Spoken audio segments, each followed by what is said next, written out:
नयाँ ब्लगको साथमा आज उपस्थित भइरहेको छु।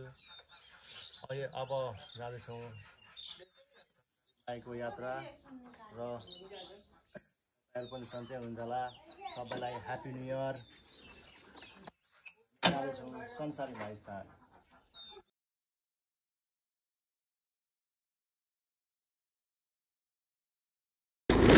जाँदैछौँ संसारी भाइ स्थान। हाम्रो गाउँ यस्तै छ गाइस।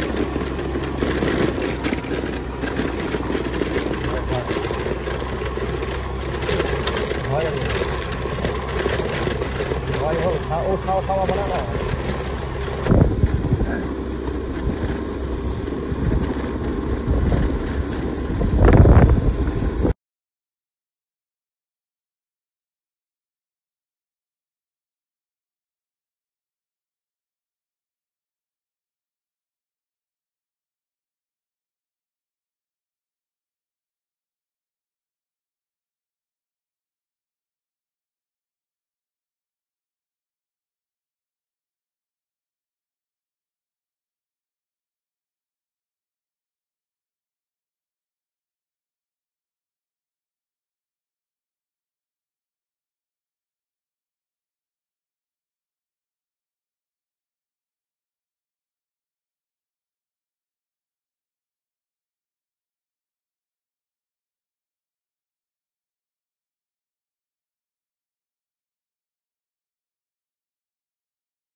गेम गर्ने यही हो।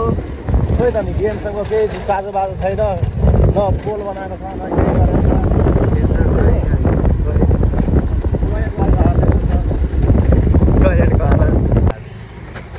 कुन चोक? रञ्जनी चोकदेखि अब सर जाने पलाउँदैछौँ। यहाँदेखि अब हामी दक्षिण लाग्छौँ पिचको बाटो।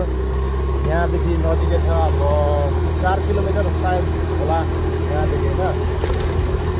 तपाईँहरू पनि आउनु होला संसारी माताको दर्शन गर्न। रङ्गेलीमा पर्छ यो संसारी माताको मन्दिर।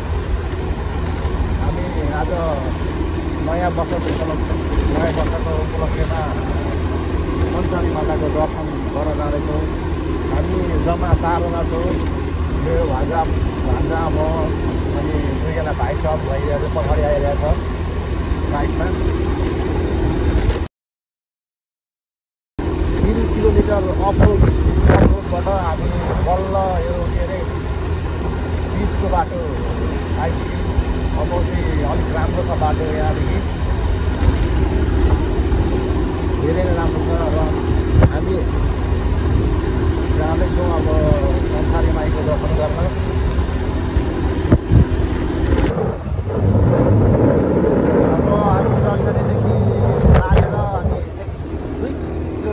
पछि हामी चिलुवा चोक भन्ने ठाउँ आइपुग्न आँट्यौँ।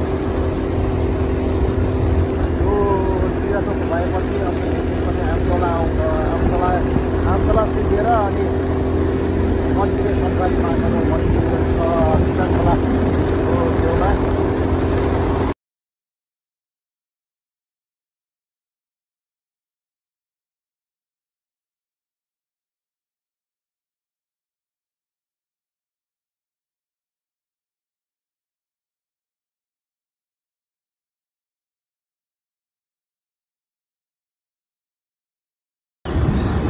अब हामी यहाँ चिलुवा चोक भन्ने ठाउँ आइपुग्यौँ। चिलुवा चोकबाट अब धेरै टाढा छैन। त्यसपछि आमतला 2 किलोमिटर अनि 2 किलोमिटर अनि त्यसपछि संसारी माताको मन्दिर आइपुग्छ। जे होस् रङ्गली नगरपालिकाले धेरै राम्रो गरिरहेछ। बाटोहरू राम्रो बनाइरहेछ। जे पनि केही नभए पनि विकास त भइरहेछ। हाम्रो मेयर साहबलाई धेरै धेरै धन्यवाद। यत्तिकै विकास गर्दै आउनुहुन्छ मेयर साहब तपाईँले। हेलो के छ यार? हाम्रो बचपनको साथी भेटियो आज म धेरै पछि। सँगै पढेको साथी जोस् मिलन साह्रै गाडी थियो। उहाँ चाहिँ अब घरमै बसेको चाहियो।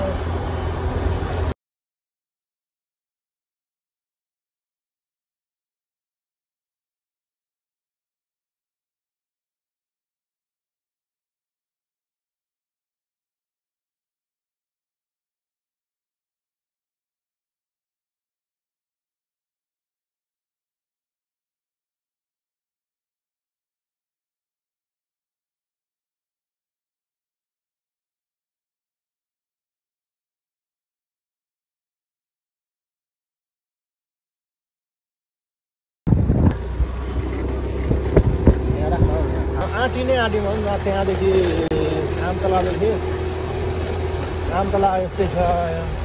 अहिलेसम्म हल्का हल्का बिहास भइरहेको छ आमतलाको। गाइस बाटो त खराब छ त हौ। मरद छ मरद।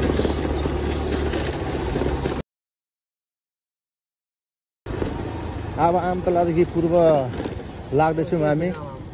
पूर्व लाग्दैछौँ अब संसारी माई स्थान। बाटो सुन्दर छ, धेरै राम्रो बनाएको छ। यो चाहिँ आमतला टु यो बाटो चाहिँ विराटनगरदेखि उर्लाबारी जाने बाटो हो, हुलाकी राजमार्ग। यो संसारी माई चाहिँ हुलाकी राजमार्गमा पर्छ होइन। बाटो धेरै नै राम्रो बनिरहेछ। आधी बनेको छ, आधी बनेकै छैन। बन्ने क्रममा छ, बनिरहेछ बाटो चाहिँ। धेरै टाइम लाग्दैन मलाई। बनेपछि बाटो धेरै नै राम्रो हुन्छ। अहिलेसम्म चाहिँ यो आमतलादेखि कर्सियादेखि चाहिँ बाटो धेरै राम्रो छ रङ्गिलीसम्म। उता बनिरहेनै छ, बिचबिचमा बनिरहेछ बाटो। हामी संसारी माताको मन्दिर आइपुग्न आँट्यौँ। यो के अरे चिसाङ खोला पर्छ। यो चिसाङ खोला हो। यो हाम्रो चिसाङ खोलामै अवस्थित भनौँ न, नजिकै अवस्थितमै छ संसारी माताको मन्दिर।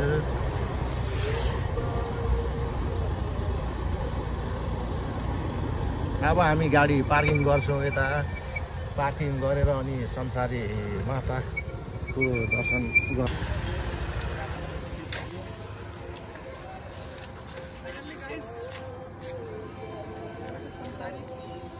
संसारी मन्दिर पुग्यो। दुईटा भान्जा दुईटा मामा। हामी वैशाख 1 गते पूजा गर्न आएको। केटाहरू हाम्रो के छ केटा हो? संसारी माताको दर्शन मन्दिर आइपुग्यो त। अब हामी यहाँबाट बिस्तारै बिस्तारै जाँदैछौँ। संसारी माताको दर्शन गर्न आइपुग्यो होइन हामी। के भन्नु छ केटा हो? तपाईहरु दर्शन गर्न आउनु यो मन्दिर। सबजना आउनु होला हाम्रो संसारी माताको दर्शन गर्न।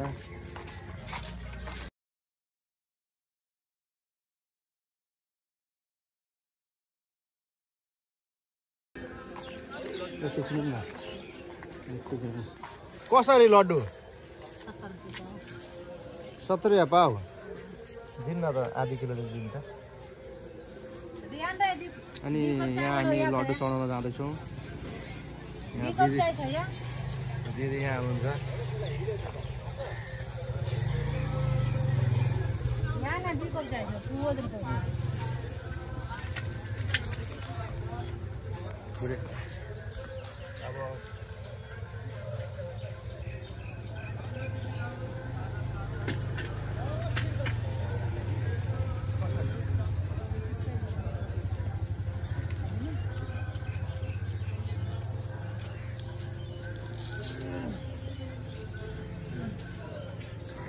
के लिनुभयो मामाले?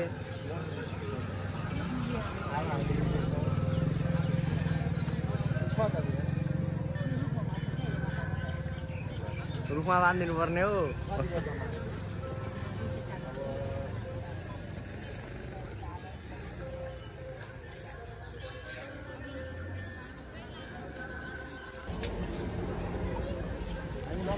हामी गाई ल्याउँदैन होइन हामी नलाने चिन्ता आउँछ यता हेरिदिनु र चोटि मामाले डोको फुलको डाली जाली बोकेर डाली पनि घर लाग्ने हामी होइन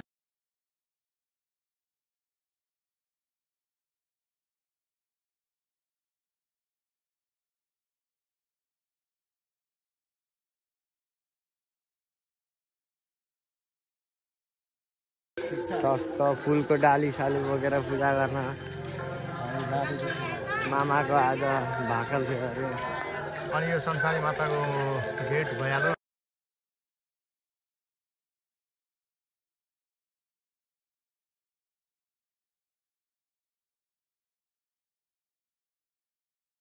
खुट्टा धोएर अनि मामाहरू खुट्टा धुनुहुन्छ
बसिरहेको छ सबजना यत्रो भिड छ लाइनमा छौँ होइन अब लाइन पालो आएपछि हामी भित्र छिर्छौँ संसारी माताको अब पालो आउँछ दुईजना पछि पालो आउँछ भित्र फोन लाउन पाइन्छ नभए तपाईँहरूलाई उयो गर्नु हुन्थ्यो त्यसो छ तपाईँहरू पनि आउनु होला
त्यतिकै छोड्दै त्यतिकै छोड्दै